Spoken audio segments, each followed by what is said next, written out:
YS Jagan Bharati సాక్షి ఛానల్పై పోలీసులకు ఫిర్యాదు చేశారు మంత్రి గుమ్మడి సంధ్యారాణి. అమరావతి మహిళలను కించపరిచే వ్యాఖ్యలు చేశారు అని సాలూరు పోలీస్ స్టేషన్లో టీడీపీ శ్రేణులతో కలిసి ఫిర్యాదు చేశారు. సాక్షి ఛానల్ డిబేట్లో సీనియర్ జర్నలిస్ట్ కృష్ణంరాజుతో రాజధాని మహిళలను అవమానించేలా మాట్లాడారు అని ఫైర్ అయ్యారు మంత్రి.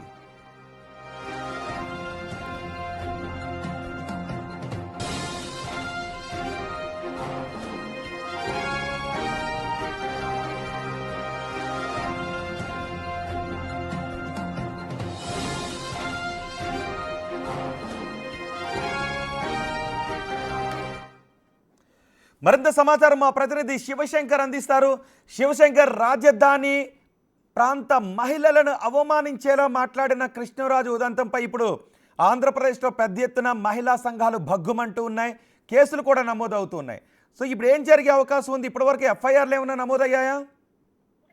రోహిత్, ఈ రోజు సాలూరులో అయితే మంత్రి గుమ్మడి సంధ్యారాణి అయితే ఎఫ్ఐఆర్ నమోదు చేయించారు సాలూరులో. ఎందుకంటే అమరావతి మీద దౌర్భాగ్యకరమైన వ్యాఖ్యలు చేయడం నిజంగా ఇదంతా రాష్ట్ర వ్యాప్తంగా కూడా ఎంతో బాధపడాల్సినటువంటి అంశం. ఎందుకంటే మహిళలను అంతా కించపరిచి ఒక రాజధానిని, ఎందుకంటే దేశవ్యాప్తంగా ఈ రోజు అమరావతి రాజధాని కూటమి ప్రభుత్వం ఏ విధంగా అభివృద్ధి చేస్తుందని చూస్తున్నటువంటి పరిస్థితి అయితే ఉంది. నరేంద్ర మోడీ కూడా 2 సార్లు రావడం జరిగింది.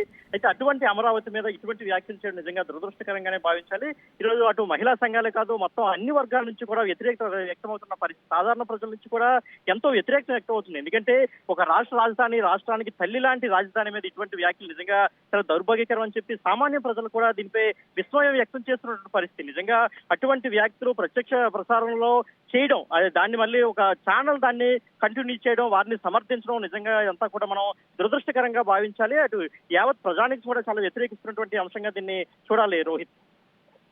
సో దీని గురించి కృష్ణరాజు ఏమైనా మాట్లాడుతున్నారా? అసలు కృష్ణరాజు ఎక్కడున్నట్టు ఇప్పుడు?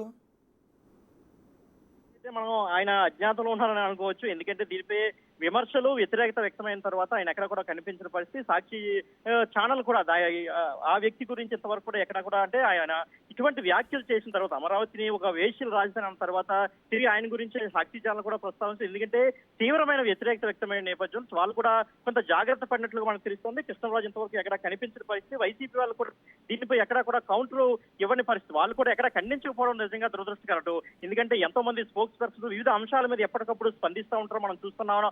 అదేవిధంగా కూటమి ప్రభుత్వం ఏదైనా వ్యతిరేక వ్యాఖ్యలు చేస్తే వాళ్ళు ఎప్పటికప్పుడు కౌంటర్లు ఇస్తూ ఉంటారు మనకి. అది కూడా మనం చూస్తుంటాం, ట్విట్టర్ ద్వారా కౌంటర్ ఇస్తుంటారు, సోషల్ మీడియా వేదిక కూడా కౌంటర్లు ఇస్తున్న పరిస్థితుల నేపథ్యంలో ఇలాంటి వ్యాఖ్యలు చేసిన తర్వాత వాళ్ళు కూడా, ఎందుకంటే వాళ్ళలో కూడా ఎంతో మంది మహిళా ఎమ్మెల్యేలు మంత్రులుగా చేసిన వ్యక్తులు ఉన్నారు, ఎంతో మంది మహిళా నాయకులు ఉన్నారు, సీనియర్స్ ఉన్నారు. కాబట్టి వాళ్ళు కూడా దీన్ని ఖండించాల్సిన అవసరం. సో వాళ్ళు కూడా ఖండించకపోవడం దురదృష్టకరంగా మనం భావించవచ్చు. రైట్, ఇప్పుడు కృష్ణరాజును అరెస్ట్ చేసే అవకాశాలు ఉన్నాయా? కృష్ణరాజుని అరెస్ట్ చేసే అవకాశాలు ఉన్నాయని చెప్పుకోవచ్చు. ఎందుకంటే ఇదివరకు మనం చూసుకోవచ్చు, మాజీ ఎమ్మెల్యే గన్నవరం ఎమ్మెల్యే వల్లభనేని వంశీని, ఎందుకంటే గతంలో టీడీపీ అధినేత సతీమణి భువనేశ్వర్పై వ్యాఖ్యలు చేసిన నేపథ్యంలో వంశీని ఏ విధంగా అరెస్ట్ చేశారు, అదేవిధంగా ఒక ఎస్సీ యువకుడిని ఇబ్బంది పెట్టిన తర్వాత కిడ్నాప్ చేసిన తర్వాత ఏ విధమైనటువంటి కూటమి ప్రభుత్వం చర్యలు తీసుకుందో మనం చూస్తాం. అదేవిధంగా అంటే అనేక రకాల, ముఖ్యంగా ఆడపిల్లల మీద, మహిళల మీద ఎవరైనా కానీ తప్పుడు వ్యాఖ్యలు చేస్తే ఊరుకోని చెప్పేసి ఇప్పటికే అటు డిప్యూటీ సీఎం పవన్ కళ్యాణ్ కావచ్చు, అదేవిధంగా ముఖ్యమంత్రి చంద్రబాబు కూడా స్వయంగా అనేక వేదికల మీద, తాను సీఎం అవ్వక ముందు కావచ్చు, మళ్ళా సీఎం అయిన తర్వాత కూడా అనేక సార్లు దీనిపై వ్యాఖ్యలు ఆయన చేశారు. ఎట్టి పరిస్థితుల్లో కూడా మహిళను తక్కువ చేసినా, కించపరిచినా ఊరుకునే ప్రసక్తి లేదని ఆయన చెప్పడం జరిగింది. ముఖ్యంగా మనం చూసుకుంటే అమరావతి కోసం మహిళలు అనేక రోజులుగా పోరాటం చేసిన పరిస్థితి, ర్యాలీలు చేశారు. అదేవిధంగా మనం అనేక పాదయాత్రలు, అంటే ఆ రాజధానిని కాపాడడానికి మహిళలు ఎన్నో విధాలుగా, అక్కడ మహిళా రైతులు కావచ్చు, ఎన్నో విధాలుగా ఉద్యమాలు చేసినటువంటి పరిస్థితి. అటువంటి వారి మీద ఇటువంటి వ్యాఖ్యలు చేస్తే ఖచ్చితంగా కృష్ణరాజు ఎక్కడున్నా కానీ పట్టుకొని తీరుతారని మనం చెప్పుకోవాలి. శివశంకర్, ఇప్పటి వరకు వైసీపీ నాయకులు దీనిపైన రియాక్ట్ కాకపోవడానికి కారణం ఏంటి?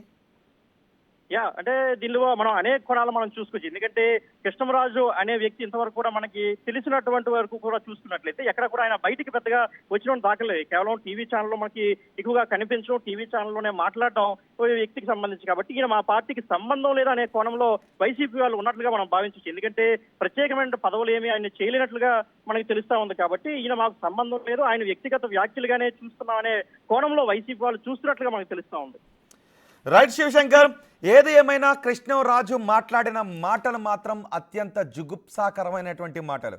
మనది మహిళలను గౌరవించే దేశం, మహిళలను పూజించే దేశం, మహిళలను దేవతలుగా గౌరవించే దేశం. అమరావతి అంటే అది దేవతల రాజధాని. ఇప్పుడు దాన్ని వేశ్యలు అంటే నేను ఆ మాట అనటానికి నాకు కూడా ఇబ్బందిగానే ఉంది. కానీ ఆయన అన్న మాటను ఉటంకిస్తూ అంటున్నాను కాబట్టి దయచేసి మళ్ళీ నేను ఆ మాటను ఉటంకించాను కాబట్టి ఎవరు కూడా మరో విధంగా అనుకోవద్దు. అలాంటి మాటను ఒక జర్నలిస్ట్ స్థాయిలో ఉన్న వ్యక్తి మాట్లాడటం అనేది అత్యంత జుగుప్సాకరమైనటువంటి విషయం. దీనిపైన కృష్ణరాజు ఖచ్చితంగా ఏ ఏ వివరణ ఇచ్చినా కూడా ఆయన తప్పు చేసినట్టుగానే భావించాలని జర్నలిస్టులు అందరూ కూడా ఖండిస్తున్నారు. అలాంటి వ్యాఖ్యలు మాట్లాడటం జర్నలిస్టులు అందరూ కూడా ఖండిస్తున్నారు. అంతేకాదు రాజధాని చుట్టుపక్కలున్న ప్రాంతాల మహిళలందరూ కూడా ఇప్పుడు ఆగ్రహాన్ని వ్యక్తం చేస్తున్నారు. మహిళలను ఈ విధంగా అవమానించడం, ఆంధ్రప్రదేశ్ రాజధానిని ఈ విధంగా అవమానించడం ఇది అత్యంత జుగుప్సాకరమైనటువంటి వ్యాఖ్యలుగా మేము భావిస్తున్నాం. కృష్ణరాజును తక్షణం అరెస్ట్ చేయాలి అని డిమాండ్ చేస్తున్నారు. కృష్ణరాజుపై ఆయా పోలీస్ స్టేషన్స్లో కేసులు నమోదవుతున్నాయి. కృష్ణరాజును ఏ క్షణమైనా అరెస్ట్ చేసే అవకాశాలు కూడా కనిపిస్తున్నాయి. అయితే వైసీపీ నాయకులు దీనిపై ఎందుకు రియాక్ట్ కాలేదు అని కొంతమంది అడుగుతూ ఉన్నారు. సో వైసీపీ నాయకులు కూడా దీన్ని ఏ విధంగా మాట్లాడతారు అనేది కూడా చూడాలి. ఏదేమైనా కృష్ణరాజు మాట్లాడింది మాత్రం అత్యంత దారుణమైనటువంటి మాటలు, అత్యంత జుగుప్సాకరమైన మాటలే. జర్నలిస్ట్ స్థాయిలో ఉన్న జర్నలిస్ట్గా ఉన్న కృష్ణరాజు మాట్లాడిన మాటలు.